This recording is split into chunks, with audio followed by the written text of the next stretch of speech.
¿Sabías que actualmente las enfermedades crónicas son la principal causa de consultas médicas, hospitalización y muerte en Chile y en gran parte del mundo?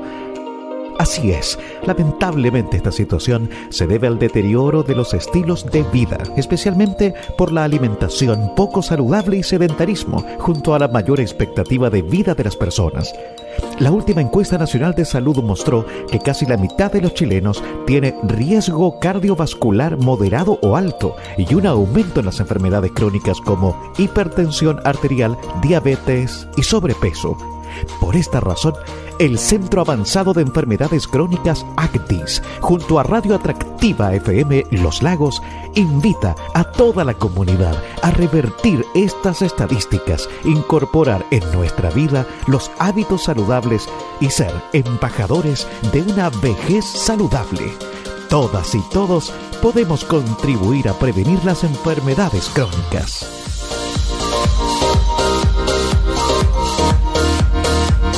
Continuamos en esta programación de viernes 17 de junio junto a la Radio Atractiva FM en la comuna de Los Lagos, y como cada viernes con el equipo de ACDIS, este centro avanzado de enfermedades crónicas, equipos de ciencia y de medicina que nos van acompañando y nos van aconsejando en muchas materias. Hoy queremos conversar sobre hipertensión arterial, y para ello le vamos a dar la bienvenida. Ya está en la línea telefónica el doctor Gonzalo Martínez, que es cardiólogo intervencional y académico de la Escuela de la Facultad de Medicina de la Universidad Católica. ¿Cómo está, Gonzalo? Gusto en saludarlo a esta hora de la mañana. Muy buenos días, estamos muy bien por acá. ¿Cómo estás tú? Bien, pues bien. Sí, bueno, hemos tenido días de lluvia, de mucho frío, pero con el ánimo absolutamente entero. Así es que hablar de este tema que es un tema que según mi parecer llega en cierto momento de la vida con mayor frecuencia, probablemente después de los 40 años, lo que seguramente no indica que sea exclusivamente de las personas que han superado las 4 décadas, doctor, para poder hablar de ello y cuál es la situación actual de esta patología en Chile, pues. Bueno, efectivamente, la hipertensión arterial es una de las enfermedades más frecuentes, más prevalentes, como decimos nosotros, en la población adulta en nuestro país y también en el mundo. La verdad, quizás tú estás en conocimiento de algunos datos como los que da una encuesta que se hace cada 7 años en Chile, que es la Encuesta Nacional de Salud, donde esa encuesta muestra que más o menos 1 de cada 4 personas adultas son hipertensas, cercano al 25 hasta el 30%. Uh-huh. Y más interesante aún es que conforme va aumentando la edad, esta enfermedad se hace cada vez más frecuente. De hecho, en las personas mayores de 65 años, 3 de cada 4 son hipertensas. Yeah. Y la importancia de esto es que la hipertensión arterial constituye el principal factor de riesgo cardiovascular, y eso se refiere a la posibilidad de tener eventos tanto cardíacos como infartos al corazón, también eventos cerebrales como infartos cerebrales, y también otro daño de otros órganos, como por ejemplo el daño renal. También hay que tener hipertensión, y especialmente si esta no está bien controlada, es un factor que atenta contra una vida saludable en las personas. Exacto. Uno puede ser hipertenso a cualquier edad. ¿Hay registros claros respecto de esa estadística? Porque me hablaba de adulto, pero ya el adulto a los 18, 19 años ya es adulto. ¿Cuál es el rango que ustedes manejan? Si podemos también entrar en esa materia, doctor. Sí, eso es una muy buena pregunta. Pueden haber hipertensos a cualquier edad, incluso en niños. Ya es menos frecuente en los niños, es algo poco más frecuente en los adultos jóvenes. Más o menos entre los 25 y los 45 años, la frecuencia de hipertensión arterial es alrededor de un 10%, o sea, 1 de cada 10 personas. Cuando ya se pasan los 45 años, es más o menos la mitad de la población hipertensa, y como les decía, en los mayores de 65 años es 3 de cada 4. Pero dado que existe esta enfermedad también en la gente joven, al menos ocasionalmente las personas más jóvenes deberían controlarse la presión en alguna oportunidad. Sí. Sí, ¿y cuáles son los valores ahí? Porque siempre se habla de eso y no todos lo entendemos con tanta claridad.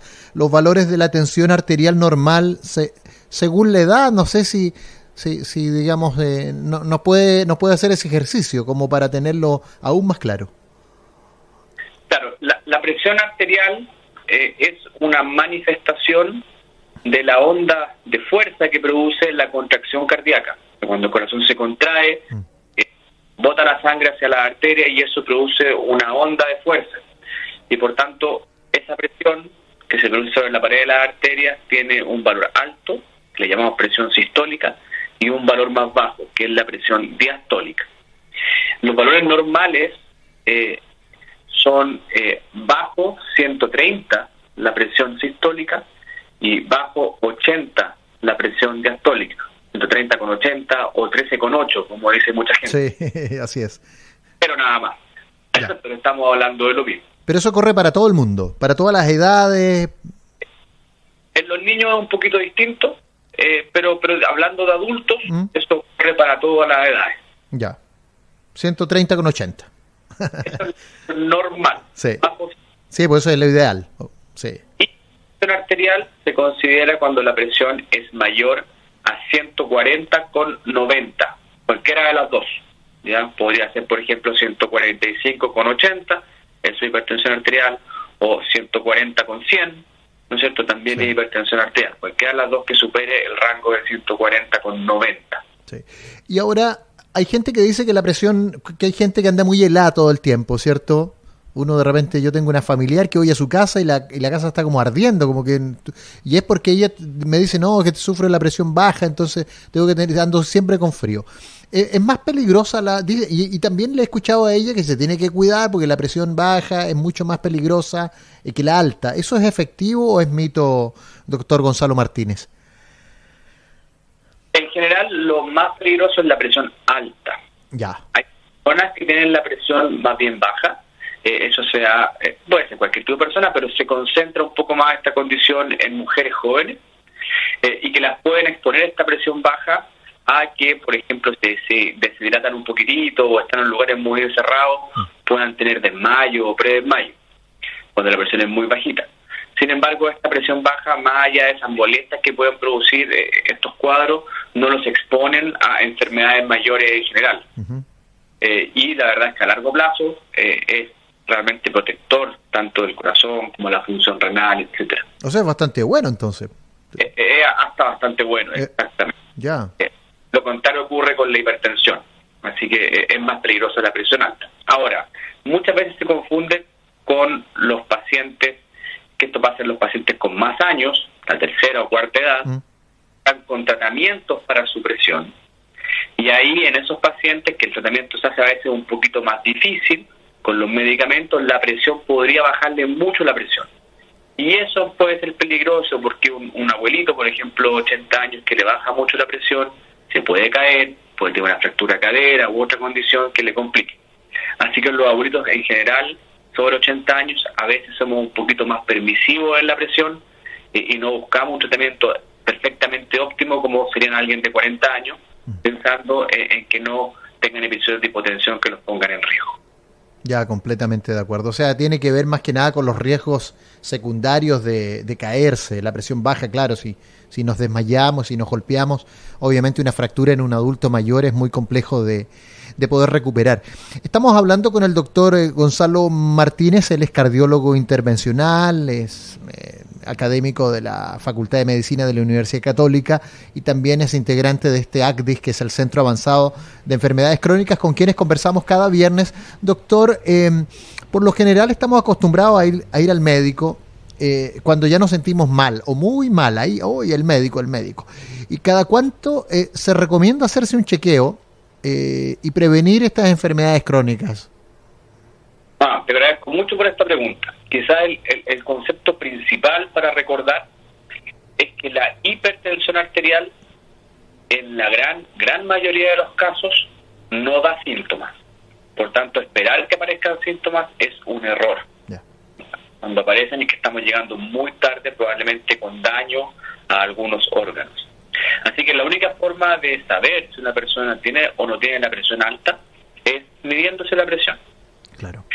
Y eso en un adulto debería hacerse por lo menos una vez al año mientras esa presión se mantenga normal. Medirse la presión es muy sencillo, ¿no es cierto? En cualquier chequeo en algún centro asistencial, sí, o en la farmacia. En la farmacia. Así que esa es la recomendación general. Ahora bien, de cuando en cuando, especialmente cuando la presión está muy alta, pueden haber algunos síntomas, que son principalmente dolor de cabeza o sensación de abombamiento de la cabeza, mareos, o malestar general, poco explicable nada más. Pero en general eso ocurre cuando la presión está bastante más alta, o una situación que no debiéramos llegar. Ya. ¿Y es verdad que uno puede dejar de sufrir hipertensión arterial? Esta pregunta yo la considero mejor que las otras anteriores, pero usted ahí coménteme, pues. ¿Cómo es tu pregunta, perdón? Que si es verdad que uno puede dejar de sufrir hipertensión arterial. Eso también es una muy buena pregunta. ¿Sí? Ya, en general, lo que nosotros le decimos a los pacientes, a ver si se entiende un poco mejor, es que la presión arterial o la hipertensión arterial es como las canas. ¿Como las qué? Como las canas en el pelo. Ya. Cuando uno las tiene, ya las tiene, se las puede teñir para que nadie las vea, pero una vez que uno se las deja de teñir, vuelven a aparecer. Con la presión alta, uno la puede tratar, ¿no es cierto?, con medicamentos, normalizar la presión, pero una vez que uno suspende los medicamentos, porque se aburrió o lo que sea, la presión tiende a volver a subir. Sin embargo, en algunos pacientes, particularmente aquellos que tienen mucho sobrepeso o son obesos, es posible que su presión arterial se normalice al bajar de peso fuertemente. También en algunos pacientes, particularmente jóvenes, que tienen un consumo de sal muy excesiva, si logran realmente controlar ese consumo de sal, también podría ser que la presión se normalizara sin tener que tomar medicamentos. Exacto. Ese es un buen tema. Respecto de los medicamentos, le aprovecho de preguntar entonces, doctor Martínez, ¿es muy común que tengamos un familiar o amigo que toma fármacos para esta enfermedad? Bueno, mi papá, por ejemplo, mi mamá. ¿Cualquier persona podría tomar el mismo medicamento considerando que es la misma enfermedad y que yo calculo que si tengo destellos de luz o zumbido en los oídos, dolores de cabeza frecuentes, también yo, y soy flojo para ir al médico, tal vez yo sea hipertenso y por lo tanto, oye, ¿qué haces, mamá, si me tomo una? No te va a hacer nada, me va a decir mi mamá, porque me fomenta la flojera y no voy al médico, y yo comienzo a consumir medicamentos. Mira, aquí hay varios puntos que podemos abarcar. El primero es que el tratamiento de la hipertensión arterial tiene dos grandes pilares. Uno es el pilar no farmacológico, o sea, que no son los medicamentos, sino que son condiciones que favorecen un estilo de vida más saludable. Actividad física, bajar de peso, bajo consumo de sal. Y el segundo pilar son los fármacos. En general, los fármacos, existen varias familias de fármacos, y dentro de cada familia hay varios distintos remedios que se parecen uno a lo otro. Para la gran mayoría de los pacientes hipertensos, existen 2 o 3 familias que se pueden ocupar prácticamente intercambiables unos con otros. Quiero decir con esto que muchas veces ustedes van a ver que hay pacientes hipertensos que están tomando, por ejemplo, losartán, y aunque sean 2 personas muy distintas, el losartán les sirve a los dos, porque son medicamentos que sirven para la gran mayoría de los pacientes. Sin embargo, también existen algunos pacientes más específicos que requieren algunos fármacos en especial. Ahora, lo más habitual es que un paciente hipertenso requiera al menos 2 fármacos para poder tener un control adecuado, y a veces más, 3 o 4. Es por eso que muchas veces se indican combinaciones de medicamentos, que en la misma pastilla viene más de una droga, tratando de simplificar la toma del medicamento. Sí. Ahora, estos son medicamentos, y los medicamentos tienen un efecto positivo, que no es cierto, que en este caso es bajar la presión, pero también potencialmente pueden tener efectos adversos, como cualquier medicamento.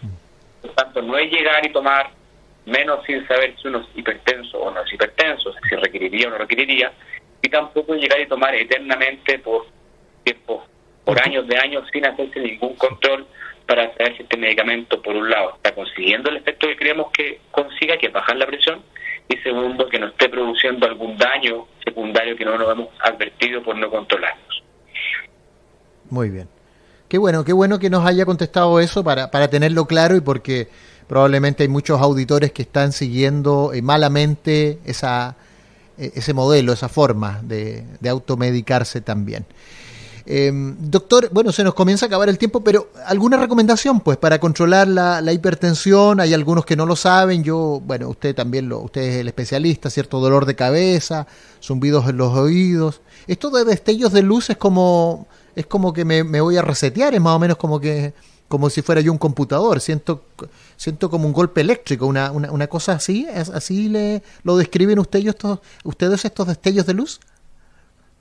Mira, yo creo que lo principal, la principal recomendación es que tenemos que medirnos la presión arterial para saber si somos hipertensos o no. Uh-huh. No hay otra forma, es extremadamente sencillo, es barato, está en todas partes, así que la única forma de saber es que la midamos. Como te decía, en algunos pacientes, que son la minoría, pueden haber síntomas, ¿ya? Como estos destellos de luz, pero son tan específicos esos síntomas que también pueden ocurrir en alguien que no tenga la presión alta. Quiero decir que estos síntomas no son específicos de la presión. Por ejemplo, lo mismo el dolor de cabeza. Existen muchas causas de dolor de cabeza y la mayoría son de origen tensional, sí, contractura muscular. Así que si le medimos la presión a esas personas, algunos pueden tener la presión alta, pero otros no. Y otros no. De tal manera que la única forma de saber es estar midiéndolo, y la recomendación es que después de los 40 años, por lo menos una vez al año, debiéramos chequear nuestra presión arterial. Esa es la recomendación máxima, digamos. Habrán otras más, y evitar la ingesta excesiva de sal, los desarreglos alimenticios, también. Desde luego, todo lo otro va por el camino que son recomendaciones generales de estilo de vida saludable. Sí. Quizás donde en Chile somos donde menos lo logramos, la verdad, es en evitar el sedentarismo, en realizar actividad física. Esta misma encuesta nacional de salud mostraba que casi el 90%, a 9 de cada 10 personas en nuestro país son sedentarias, no hacen una actividad física regular, lo cual es una cifra dramática. Sí. Así que, desde luego, eso, el ejercicio, una dieta saludable, ¿no es cierto?, un consumo bajo en sal, que ese otro concepto bien interesante. Vamos a tomar 30 segundos más. Sí, por favor. Que está, desde luego, el consumo de sal, de la sal que uno le echa a la comida, que uno ve, el salero, y uno le está echando, y eso hay que dar de bajarlo. Pero también está la comida que naturalmente viene con sal. Dentro de ellas, algo que la gente a veces no reconoce, es que el pan en nuestro país es muy rico en sal. Cuando ustedes están comiendo un pan que aunque no tenga nada de jamón ni nada que ustedes sepan que tiene sal, sino que simplemente el pan ya viene rico en sal. Sí. Todo lo que nosotros comamos de comidas de restaurante o de delivery siempre van a venir con mucha sal, porque vienen extra aliñados para que sea rica la comida y uno vuelva a comprar. Comerse una pizza, sushi, etcétera. Todo eso va a tener mucho, un sándwich, ¿no es cierto?, un arrollado, todo eso va a tener mucha sal, aunque ustedes no le echen sal extra. Y eso, no quiero decir que no tengan que nunca comer nada de eso, pero sí considerarlo que eso es consumo de sal real. Qué bueno haber conversado esta mañana con el doctor Gonzalo Martínez, cardiólogo intervencional y académico de la Escuela de la Facultad de Medicina de la Católica, y del equipo de ACDIS, por haber conversado con nosotros sobre la hipertensión arterial, esto que afecta a 1 de cada 3 chilenos y al 73% de la población mayor de 65 años. Gracias, doctor, por haber estado con nosotros en esta mañana de día viernes. ¿Practica deporte usted? Lo escucho, que es un hombre joven. Hago deporte, sí, hago harto deporte. ¿Y practica qué deporte? ¿El fútbol, el baby, Yo soy futbolista, por supuesto. A mi equipo no le ha ido muy bien, así que voy a dejarlo hasta ahí nomás. Ya, muy bien. No le vamos a preguntar tampoco, porque ya nos imaginamos. Pero está bonito el día, oiga. Está bonito el día. Bien, pues gracias al doctor Gonzalo Martínez por haber estado en la radio a esta hora. Y buen fin de semana, a practicar deporte. Muchas gracias por esta comunicación y por darme la oportunidad de compartir esta información con todos ustedes. Gracias. Un fuerte abrazo. El Centro Avanzado de Enfermedades Crónicas ACTIS, junto a Radio Atractiva FM Los Lagos, invita a la comunidad a hacer pequeños cambios en sus hábitos y prevenir las enfermedades crónicas. Realiza mínimo 30 minutos de actividad física diaria. Limita las horas de televisión, computador o videojuegos. Evita fumar y consumir alcohol en exceso. Disminuye el consumo de alimentos altos en azúcares e hidrátate con suficiente agua. La prevención es la mejor forma de cuidar tu salud y la de tu familia.